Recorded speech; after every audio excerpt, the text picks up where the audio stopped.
Halo semuanya, hari ini kita bakal bongkar-bongkar rahasia dari salah satu pahlawan tanpa tanda jasa di dunia jaringan, yaitu DHCP.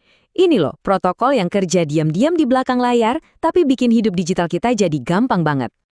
Pernah kepikiran nggak sih gimana caranya HP, laptop, atau tablet kamu itu bisa langsung nyambung ke WiFi manapun tanpa perlu diutak-atik? Kamu masuk kafe, pilih nama WiFi-nya, dan jreng, langsung online. Ini sulap atau gimana? Nah, misteri inilah yang mau kita bedah bareng-bareng. Oke, ini dia agenda kita. Kita bakal mulai dari masalahnya, apa sih susahnya dulu.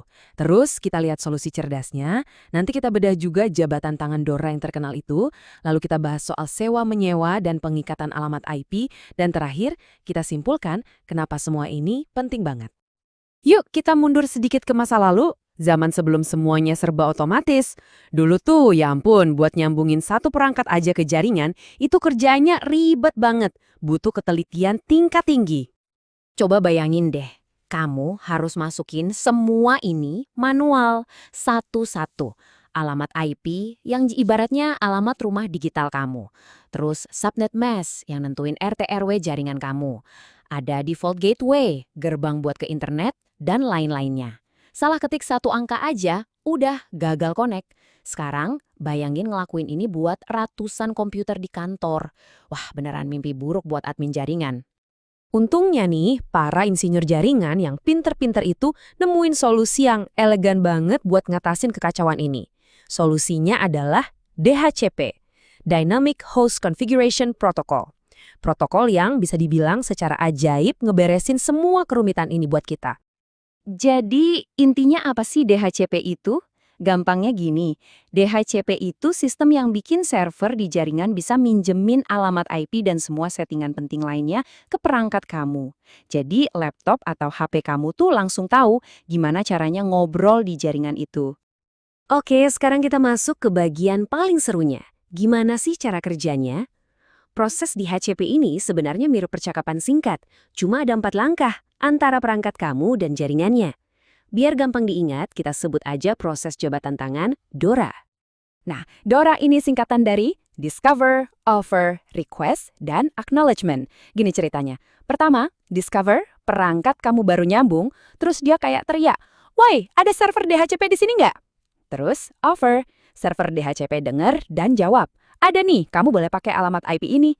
Lalu request, perangkat kamu bilang, "Oke sip, aku ambil ya alamat IP itu."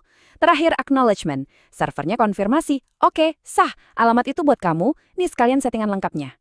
Keren kan? Dan semua obrolan ini cuma butuh sepersekian detik. Tapi obrolannya nggak cuma Dora aja. Ada pesan-pesan penting lain. Misalnya, DHCP NAK atau Negative Acknowledgement. Ini kejadian kalau server terpaksa nolak permintaan. Mungkin karena alamat IP-nya udah nggak valid.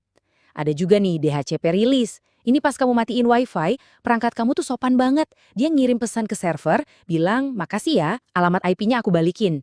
Biar bisa dipakai sama yang lain. Oke, kita udah tahu cara kerjanya. Sekarang kita lihat aturan mainnya biar semuanya tetap rapi. Nah, di sini ada 2 konsep penting. Lease atau sewa, dan binding atau pengikatan. Jadi, lease time atau waktu sewa itu persis kayak perjanjian sewa-menyewa, tapi buat alamat IP. Jadi, jaringan itu nggak ngasih alamat IP buat selamanya. Alamatnya cuma disewain buat periode waktu tertentu, bisa beberapa jam atau beberapa hari. Kenapa begini? Biar efisien. Jadi, alamat IP yang udah nggak dipakai bisa didaur ulang dan dikasih ke perangkat lain yang butuh. Terus, binding atau pengikatan. Ini pada dasarnya adalah buku catatannya si server DHCP. Servernya nyatet, oke, alamat IP 192.168.1.100 lagi dipakai sama laptopnya si A. Nah, gimana cara server ngenalin perangkat?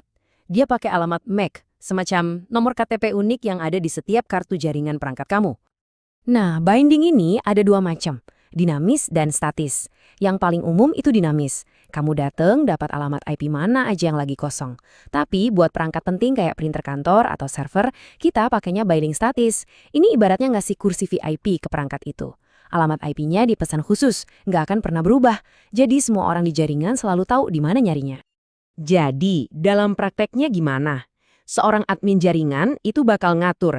Mereka bikin kolam alamat IP misalnya dari nomor 100 sampai 200 buat dibagiin secara dinamis ke siapa aja yang nyambung. Nah, alamat-alamat awal misalnya dari nomor 1 sampai 10 itu mereka kecualikan atau pesan khusus buat perangkat statis kayak server dan printer tadi. Rapih kan?